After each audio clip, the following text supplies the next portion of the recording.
Hello, everyone, and welcome back to Cyrus Webb Presents. I'm your host, Cyrus Webb. So glad you guys could join us once again. For those tuning in on the simulcast on Facebook, LinkedIn, YouTube, and on X, we're glad to have all of you with us. Also, just tuning in on Instagram, we're glad to have all of you with us as well. Last but certainly not least, going to connect with our friends over on Amazon so we can get into today's show. And you guys are going to really enjoy this one. It's a brand new book just came out this week by an author that, of course, I think everyone has heard about at this point. So I think you guys are going to really enjoy the chat, talking about not only her new book, but also about her journey too. And we're now live on Amazon Live with Cyrus Webb Presents. If you guys are new to us on the Amazon platform, welcome. I'm going to type you guys a welcome message over there. Make sure you guys do hit that follow button to stay connected with our programming 6 days a week here on Amazon. You'll see it either here in this corner or down below. You also will see some of the books by our next guest. We're so excited to welcome best-selling author Juliette to our broadcast today. She's celebrating her new book. You guys will see highlighted on the Amazon side on their carousel, The Harvey Girls. But we're also going to talk to her about her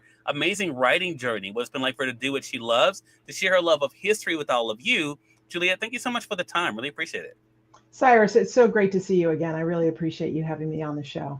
Oh, the pleasure is definitely all mine. I was looking forward to this, enjoyed the new book. We're going to get into that, but definitely was looking forward to being able to chat with you, especially for our Amazon audience. Juliette, you've had such an extraordinary career as an author, but also, like I was sharing with you, because of you, you've made people like myself find out more about some of the historical references that you give us. What has that been like for you to do what you love, but also to see the joy you're able to bring readers to? You know, it's such a special feeling. I do love writing. That's something that really just makes my brain happy. And I do love history. I'm always the girl who wants the tour or wants to go to the museum or that kind of thing and learn about little known sort of subcultures in American history. So it's been really fun for me to sort of bring those two things together. And I think people really like to learn, but in a fun way. You know, they don't want to necessarily read a history book. Yeah. But they might want to read a story that incorporates all that information, so they get that sort of added value. Yeah. So let me ask you this. I'm so glad you said it that way, Juliette. So have you always known that that was kind of the ingredients for you of being able to be able to tell a story, but also to bring in that history element as well? You know, it's funny. I was not an English major. I did not think I was going to be a published writer. I always loved to write. I always loved to make up stories in my head, but it was mostly self-entertainment. And I started writing when I was home with four little kids. I wasn't working. It was something to sort of occupy my brain when the kids were down for a nap or everybody was in bed or that kind of thing. And, I started writing because that was enjoyable to me. And I gave my first novel to a friend who said, this is publishable. I was like, really? I didn't know anything about publishing. So I just started calling people and talking to people who I thought might know something. And I, got led down a lot of dead ends, but eventually found a path. I was able to get signed by an agent, and she sold my first book. It was shocking to me, really. I never thought I would be a published author. Wow. And now you're here able to bring us into these stories and these times that a lot of us know very little about. And I think, for a lot of people, as they are discovering your work, Juliette, they're able then to want to know more about it as well. What has that been like for you to see the people who've joined you from the very beginning, but also those who've been coming along from book to book? Yeah, I mean, and my books sort of have a wide range of subject matter. Some are contemporary, some are historical fiction. Some people just like the historical, or some people just like the contemporary. And it's really fun to sort of bring people in for different things that they like, but also sometimes a contemporary reader will say, "Oh, I'll try that historical fiction if I trust the writer, and I think we all feel that way. We find an author we like their style, and we're willing to try something that's a little different from what we're used to because we want to read that author's next work." Right, so true. Hello to you, Nolan, over there on YouTube. Good to be able to see you. On Instagram, hello to you, Matt. Good to be able to see you. Chris, hello to you as well. See you guys also over there on X. If you guys have any questions or comments for Juliette, make sure you guys put those in the chat. And it leads us into the new book, the Harvey Girls. Now, again, I mentioned to you, Juliette, before we went live here, I had never heard of the Harley Girls before. Yeah, So yeah. that kind of took me down a little rabbit hole, aka for people and YouTube. Talk to us about how this book came about. Sure. So I was researching my previous historical novel, City of Flickering Light, which is about three friends who hop on a train to Hollywood in the early 1920s to try and make it in the silent movie era. And they had a long train ride. And I thought to myself, well, how did people eat when they were on a train going across country?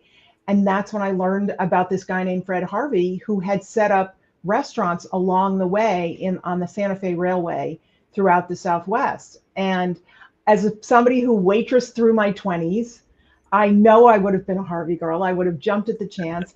And I knew right then, I was just starting The City of Flickering Light. I was like, oh, that's my next book. I knew it right then. Wow. We're highlighting that one in our carousel for you, Juliette, City of Flickering Light. If you guys have not gotten that one, you can see it there. You can get it in print or the Kindle edition there on the Amazon side. So make sure you guys take advantage of that. So you give us these characters in this book with Charlotte and Billy, Juliette, in the new book that I think on their surface may not seem like they have a lot in common, but just like what we've seen with other books of yours, but also I think in life, there's always more than what's beneath the surface. So how did you kind of come up with the personalities for our two main characters? So I did a lot of research about Harvey girls, and just as a little background, there were Harvey houses, as they were called, set up about every 100 miles along the Santa Fe Railway because steam engines had to stop every 100 miles or so for coal and water. And little rustic food stands had cropped up at these stops, but the food was terrible. It was, at best it was simple. At worst, it resulted in death by food poisoning. So this guy named Fred Harvey, who worked for the railway and was a foodie, said, give me a chance to set up restaurants. And he started in Topeka, Kansas. It was a huge hit. And he then was allowed by the Santa Fe to set them up all across the Southwest.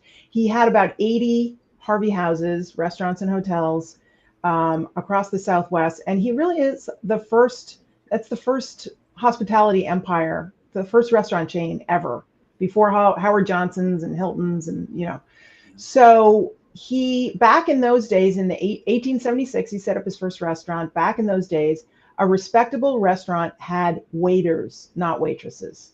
His problem was that his waiters out in the Wild West tended to get liquored up and go on tears, as one of his managers said. And the managers were tearing their hair out. And one of them said, "Can we please just hire women?" And Harvey was very much about respectability. And he said, well, we can't call them waitresses. We'll call them Harvey girls. And women came from across the country. Often, 50% of them were from the Midwest. They were farm girls without a lot of options. They were poor. They had never been anywhere. They didn't have a lot of education.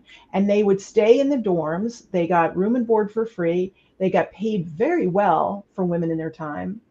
And they made tips. So they had money. Many of them sent it home and became really the breadwinners of their families, or important part of the breadwinning calculation. And they were also able to travel for free. They were given vacation time. They could travel for free on the Santa Fe anywhere it went, stay in Harvey houses for free, and live in the dorms with the girls. So it was a real adventure for these women as well. It changed their lives in dramatic ways. So I was, in reading all these interviews with old, former Harvey girls, I was interested in two subsets of them. One was the girls who were running away from something. They had a bad situation. It could be poverty. It could be abuse. It could be any kind of difficulty. Yeah. They were trying to get away from something. And this was a good way to do it. And the other group were the girls who were so poor that they were willing to do anything to become Harvey girls, even lie about their age. So you had to be 18 to be a Harvey girl. And some of these girls were 14 or 15 years old and just trying to act old enough to get a job. So we have these two characters, Charlotte and Billy. Charlotte is from a very wealthy family in Boston. She's a college girl. She gets involved and runs away, elopes with one of her college professors. Her family disowns her. They're disgusted. He turns out to be a bad dude. He is not a good guy. He's abusive. And she knows she can't run home. So she tries to become a Harvey girl. She decides that's the best way to get away from him. She changes her last name and she applies, and she's accepted. But she's used to being served, not serving. Yeah. And so it is a big reality change for her. to have to be that person who's bringing the food and saying, "Can I help you? And what can I do for you?" Then we have Billy, who is the oldest of nine children, Scottish immigrant parents. They're very poor. They live in Nebraska, and they are not making ends meet. And so they decide that their oldest child, who's 15, is going to be a Harvey girl. She does not want to go. She loves her family. She wants to stay with her mom, but she decides she has to do this to help her family. So both Billy and Charlotte have secrets. Yeah. Billy is really too young to be there, and if anybody finds out she's 15, she's going to get fired right away. And Charlotte is married, and that was also not okay. You could be married later, after you've worked there for some time, but the girls who got hired were single. Yeah. So as much as they don't like each other, they're from completely opposite sides of the tracks, and they don't understand each other, and they don't like each other. They have to help each other because they know each other's secrets. Mhm. And I think that is one of those things from your books that I always enjoy, Juliet, is where the connection will be, right? Because I think even we as the reader, hey, Mom, my mom's joining us on Facebook. Mom, good to be able to see you over there on Facebook. Hi, But Mom. what I love is that with this book, again, me not knowing anything about the Harvey girls before reading this book, Yeah. when I got into it, I thought, this is so modern in so many ways, right? Or Yes. what so many people do. And what has that been like for you to share for yourself, Juliet, as you have done the research that you do for each one of these books? We all have heard that saying, the more things change, the more they say the same. Your books Yes. really show that no matter, when we go back in time, there is someone there we can connect with. What has that been like for you to be able to show in your work? Oh, it's so much fun. I love saying to people, have you heard of the Harvey girls? 99% of the time they say no. Unless they're in the Southwest and they Mm, tend to be older, they got have heard of the Harvey girls. And occasionally older people who've seen the musical, The Harvey Girls, that came out in 1946 with Judy Garland. It's pretty corny. it. Mhm. And Harvey Girls at the time said, well, it doesn't really represent what the reality, we work much harder and there is much less singing and dancing. Right. Um, Other than that, they haven't heard of the Harvey Girls. So it's super fun to say, like, there was this amazing cultural phenomenon going on for 80 years in our country. 100,000 girls became Harvey Girls. The Wow. other thing that's really fun about it is at that time in the late 1800s when he started, the West was predominantly men, 2 to 1 men. There was this great saying, there are no ladies west of Dodge City and no women west of Albuquerque. Mm. So suddenly there's this infusion of young women into the community, 100,000 women over the course of 80 years. About half of them stay. Some get married, many of them get married, and they have baby boys and name them Fred or Harvey. Thousands of baby boys are named either Fred or Harvey. That's how proud they were. Um, and Fred Harvey is actually credited with populating the Southwest Wow. because he brought all these women in. So it's super fun to tell people about this and get that reaction of like, what? I have never heard about this. So that's really enjoyable for me. Yeah, and I love that. And I think the reader enjoys that as well. I want to reset real quick, Juliet, and say for our audience that are just tuning in, welcome. You all are watching Cyrus Webb Presents on Amazon. Hey, Tamika. Tamika Hall's joining us over there on Amazon. Good to see you. She's a fellow content creator there on Amazon Live as well. Glad you could be able to join us. You're watching Cyrus Webb Presents. We're speaking with bestselling author Juliette Faye today. She's celebrating this week her new book that's out, The Harvey Girls. You guys can see it here. Over on IG, hello to you. Sierra London, good to be able to see you. Faces and Phases, hello to you. ESP Presents, hello to you as well. She says hello to you as well, Juliet, over there on IG. If you guys have any questions or comments for Juliet, make sure you guys put those in the chat. One thing I wanted to bring up about the book that I appreciate as a reader, Juliet, and that is that you allow us to be able to see beneath the surface of these characters. And I think a lot of times in our own lives, right, we're so quick to judge individuals. I think Charlotte in particular seems to really understand and appreciate the importance of what it means to be seen, and making sure Yes. other people feel that too. What was her evolution something that you knew going in that you wanted to show, or was it something that kind of evolved as the story evolved? It definitely is something that evolves as the story evolves. I feel like in general, when I write a novel, I get to know the characters as I'm writing them. So about 50% of the way into writing them, I know them. And then sometimes I have to go back to the beginning and say, oh, she wouldn't have said that, or she wouldn't have reacted that way. So Charlotte was very fun to get to know, and she has, this sort of dark part of her history that she's trying to deal with, but Right. also as somebody who is very privileged, for her eyes to suddenly be open to those who have less and those who are not seen, Mhm. like people who are serving. She Yeah. also becomes close with some Native Americans when she goes to the Grand Canyon to serve at the El Tovar.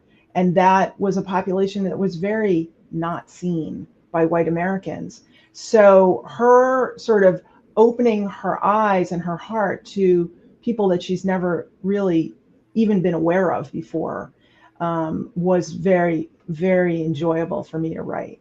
Yeah. And it seemed like for me, again, speaking as a reader, Billy's character, understanding, of course, not only her value, not just to the family, but also how she could be of service to others, and that sense of belonging that she felt, I thought was really cool as well, for sure.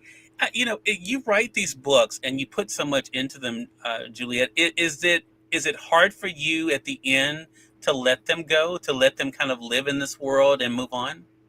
It is. I know that sounds crazy because I know that these they're not real and they're fictional characters. Believe me, I know that. And yet I get very, I feel very close to them. Yeah, So it is hard sort of saying goodbye. And that's why, in one of the things that I've done is pull the character sometimes from a previous novel yeah, and let them have a little time in the next novel.